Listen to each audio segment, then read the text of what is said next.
ನೋಡಿದ್ರೇನ್ರೆ ನನ್ನ ಅನುಭವನ. ಹಿರಿಯ ತಲೆ ಒಂದು ಮಾತು ಹೇಳಿದ್ರೆ ಅದರಲ್ಲಿ 2-3 ತಲೆಮಾರಿನ ಅನುಭವ ಇರುತ್ತೆ.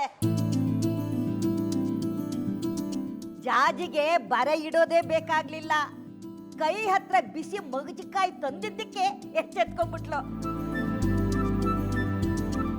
ಹಿಡಿದಿದ್ದ ಕೆಟ್ಟ ಶಕ್ತಿ ಬಿಟ್ಟು ಓಡೋಯ್ತು. ನನ್ನ ಮಾತು ಕೇಳಿದ್ರೆ ಎಲ್ಲ ಸರಿ ಹೋಗುತ್ತೆ. ಅರ್ಥ ಆಯ್ತಾ?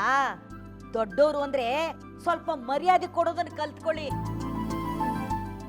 ಏನೋ ಅಮ್ಮನವ್ರ ಕೃಪೆ. ಬರೆ ಇಡೋದಕ್ಕೆ ಮುಂಚೆನೆ ಅವಳು ಸರಿ ಹೋದ್ಲು. ಅಷ್ಟೊತ್ತಿಗೆ ಅವರು ಬಂದಿದ್ರು. ಅವ್ರಿಗೇನಾದ್ರು ಸುಳಿವು ಸಿಕ್ಕಿದ್ರೆ ಉಗ್ರ ನರಸಿಂಹನ ಅವತಾರ ತಾಳಿರೋರು. ಏನು ಆಗ್ಲಿಲ್ವಲ್ಲ ಬಿಡು, ಎಲ್ಲ ಸಮಸ್ಯೆನೂ ಪರಿಹಾರ ಆಯ್ತು. ಆದರೆ ನನ್ನ ಸಮಸ್ಯೆಗೆ ಯಾರು ಪರಿಹಾರ ಕೊಡ್ತಾರೋ? ಇಂಥ ಗಂಡ ಯಾರಿಗೂ ಸಿಗ್ಲಾರ. ಅವನ್ ಯಾವ ದೊಡ್ಡ ಮನುಷ್ಯ ಅಂತ ಅವನಿಗೆ ಭಯ ಪಡ್ತೀಯೇ? ನಾನಿಲ್ವೇನೆ, ನಾನಿರೋವರೆಗೂ ನಿನ್ಗೇನು ಆಗೋದಿಲ್ಲ. ನೀನು ನಮ್ಮನೇಲೇ ಇರು, ಹೆರಿಗೆ ಇಲ್ಲೇ ಆಗ್ಲಿ. ನಾನಿದ್ದೀನಿ, ನಿಮ್ಮಕ್ಕ ಇದ್ದಾಳೆ, ಬಾಣಂತನನ್ನ ನಾವು ಮಾಡ್ತೀವಿ.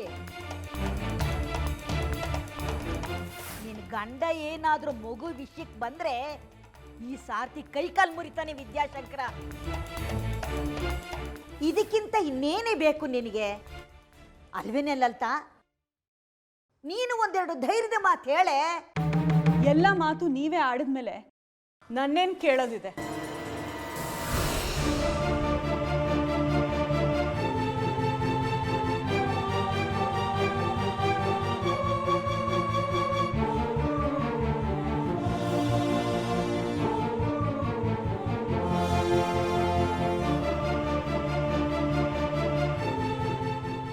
ಅಯ್ಯ, ನಿಮ್ಮ ಅಕ್ಕನ ಮಾತು ಸ್ವಲ್ಪ ಹಾಗೇನೆ ಒಂಥರ ಸೊಟ್ಕು.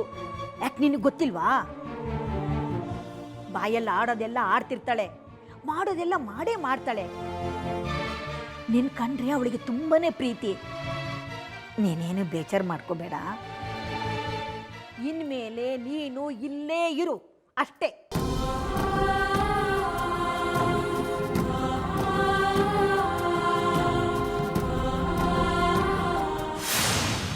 ಇನ್ನು ಇಲ್ಲಿದ್ಕೊಂಡು ಏನ್ ಮಾಡೋದು ಮಣಿಕಂಠ?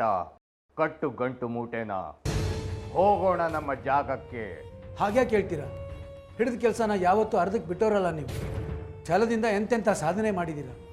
ಈಗ ಯಾಕೆ ನಿರಾಸೆ? ಅದು ಅಲ್ಲದೆ ಶ್ರೀಚಕ್ರ ಪಡೆದೇ ಹೊರಟ್ಬಿಡೋದ? ಆದ್ರೆ ಇದು ನನ್ನ ಒಬ್ಬನ ಕೆಲಸ ಅಲ್ಲ ಮಣಿಕಂಠ. ನಾವು ಮೂವರು ಸೇರ್ಬೇಕು. ಸೇರಿದ್ರೆ ಮಾತ್ರ ಶ್ರೀಚಕ್ರ ನಮ್ಗೆ ದಕ್ಕೋದು.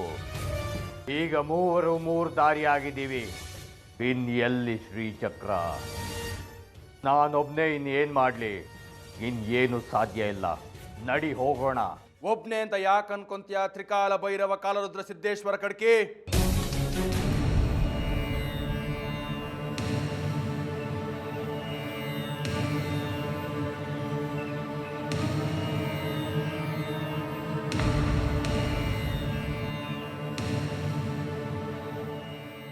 ಹೋಗ್ಬೇಡಿ ನನ್ ಬಿಟ್ಟು, ಕೂತ್ಕೊಳ್ಳಿ ನನ್ನ ಜೊತೆ.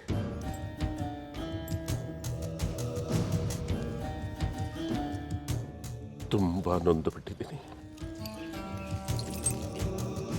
ತುಂಬಾ ತಣಿದು ಬಿಟ್ಟಿದ್ದೀನಿ. ಇಷ್ಟು ವರ್ಷ ನನ್ನ ಬದುಕಿ ಖಾಲಿಯಾಗಿ ಹೋಗ್ಬಿಟ್ಟಿದೆ.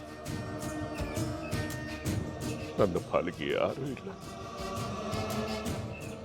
ನನ್ನ ಪಾಲಿಗೆ ನೀವು ಹೋಗ್ಬಿಟ್ರೆ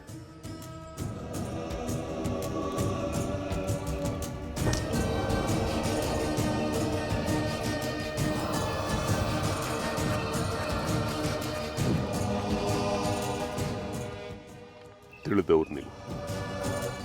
ವೇದ ಶಾಸ್ತ್ರಗಳನ್ನು ನನಗಿಂತ ಚೆನ್ನಾಗಿ ಓದ್ಕೊಂಡಿದ್ದೀನಿ, ನನಗಿಂತ ಹೆಚ್ಚು ಸಾಧನೆಗಳನ್ನು ಮಾಡಿದ್ದೀನಿ. ಈಗ ನನ್ನನ್ನು ಕಾಡ್ತಾ ಇರೋ ಪ್ರಶ್ನೆಗಳಿಗೆ ಉತ್ತರ ಕೊಡಿ. ಕೇಳಿ, ನನಗೆ ಗೊತ್ತಿರೋದನ್ನ ನಾನು ಹೇಳ್ತೀನಿ. ಎಲ್ಲದಕ್ಕಿಂತ ಅತ್ಯಂತ ದೊಡ್ಡ ಶಕ್ತಿ ಯಾವುದು? ಮನಸ್ಸು. ನಮ್ಮ ಮನಸ್ಸೇ ಅತ್ಯಂತ ದೊಡ್ಡ ಶಕ್ತಿ. ಅದಕ್ಕಿಂತ ದೊಡ್ಡ ಶಕ್ತಿ ಗೊತ್ತಿಲ್ಲ. ನಮ್ಮ ಮನಸ್ಸನ್ನು ನಾವು ಕಳ್ಕೊಂಡ್ಬಿಟ್ರೆ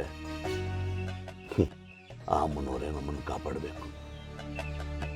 ಆ ಅಮ್ಮನವ್ರಿಗಿಂತ ದೊಡ್ಡ ಶಕ್ತಿ ಯಾವುದು? ಈ ಜನ್ಮಕ್ಕೆ ನಿಮಗೆ ಬುದ್ಧಿ ಬರೋದಿಲ್ಲ ವಿರೂಪಾಕ್ಷ ಶಾಸ್ತ್ರಿಗಳೇ.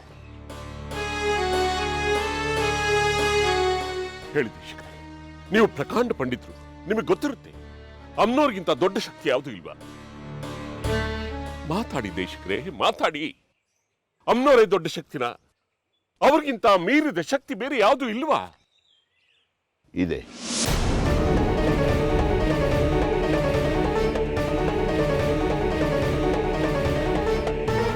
ಇದೆಯಾ? ಯಾವುದದು? ಅಮ್ಮನವರ ನಾಮಬಲ ಅಂದ್ರೆ ಅಮ್ಮನವರ ನಾಮಸ್ಮರಣೆ. ಅಂದ್ರೆ ಹಿಂದೆ ನಾನು ದೇವಸ್ಥಾನದಲ್ಲಿ ಹರಿಕಥೆಗಳನ್ನು ಮಾಡ್ತಿದ್ದಾಗ ರಾಮಾಂಜನ ಯುದ್ಧದ ಪ್ರಸಂಗವನ್ನು ಉದಾಹರಣೆಯಾಗಿ ಹೇಳ್ತಿದ್ದೆ. ಭಾಷಃ ನೀವು ಮರ್ತಿದ್ದೀರಾ ಅಂತ ಅನ್ಸುತ್ತೆ. ಇರ್ಲಿ, ಮತ್ತೊಮ್ಮೆ ಹೇಳಿ. ಹಿಂದೆ ಹನುಮಂತನಿಗೂ ರಾಮನಿಗೂ ನಡೆದ ಪ್ರಸಂಗ ಇದು. ಹನುಮಂತನಿಗೆ ಶ್ರೀರಾಮಚಂದ್ರನೇ ಪ್ರಭು, ಅವನೇ ಅವನ ಆರಾಧ್ಯ ದೈವ. ಆದರೆ ಈ ವಿಧಿ ಕಾಲ ಎಂಥವ್ರನ್ನು ವಂಚಿಸುತ್ತೆ. ರಾಜನೊಬ್ಬನನ್ನು ರಕ್ಷಿಸುವ ಸಲುವಾಗಿ ಆತನಿಗೆ ಮಾತು ಕೊಟ್ಟ ಹನುಮಂತ ಕೊನೆಗೆ ಆ ಶ್ರೀರಾಮಚಂದ್ರನ ವಿರುದ್ಧನೇ ಹೋರಾಡಬೇಕಾಗಿ ಬಂತು. ಹನುಮನ ಶಕ್ತಿಯೇ ಶ್ರೀರಾಮ. ಈಗ ಆ ಶಕ್ತಿನೇ ಹನುಮಂತನ ವಿರುದ್ಧ ಯುದ್ಧಕ್ಕೆ ನಿಂತಿತ್ತು. ಹನುಮಂತನಿಗೂ ಏನು ಮಾಡೋಕ್ಕೂ ತೋಚಲಿಲ್ಲ.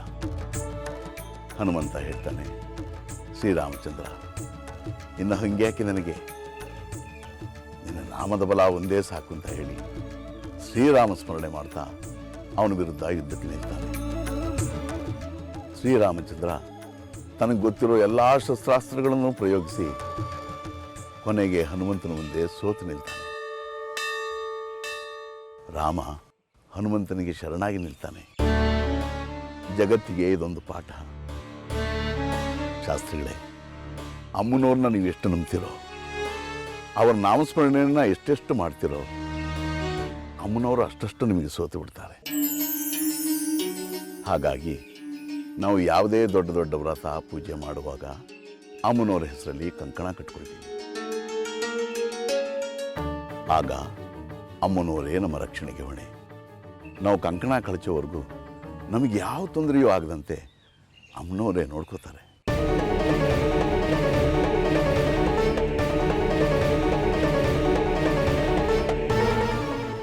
ನನ್ನ ಪಾಲಿನ ಗುರು ನೀವು, ನನಗೆ ದಾರಿ ತೋರಿದ ಬೆಳಕು ನೀವು.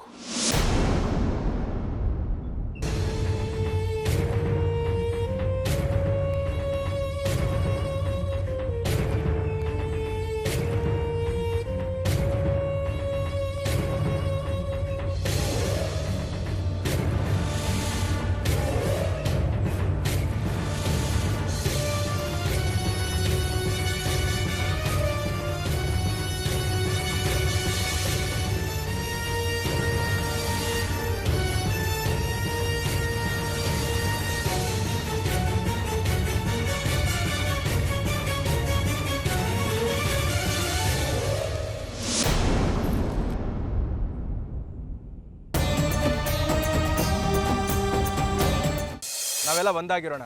ಇನ್ಮೇಲೆ ಯಾವತ್ತೂ ಬೇರೆ ಆಗ್ತಿರೋ ರೀತಿ ನಾವು ಜೊತೆಗಿರ್ತೀವಿ, ಶ್ರೀಚಕ್ರಕ್ಕೋಸ್ಕರ. ಆದ್ರೆ ಒಂದು ಷರತ್ತು, ಶ್ರೀಚಕ್ರವನ್ನ ಮೊದಲು ನಾನು ಎತ್ಕೊಳ್ತೀನಿ. ಬೇಡ ಶ್ರೀಚಕ್ರ, ನಿನ್ನ ಷರತ್ತಿಗೆ ನಾನು ಒಪ್ಪೋದಿಲ್ಲ. ನಾವು ಒಪ್ಪಿದ್ದೀನಿ.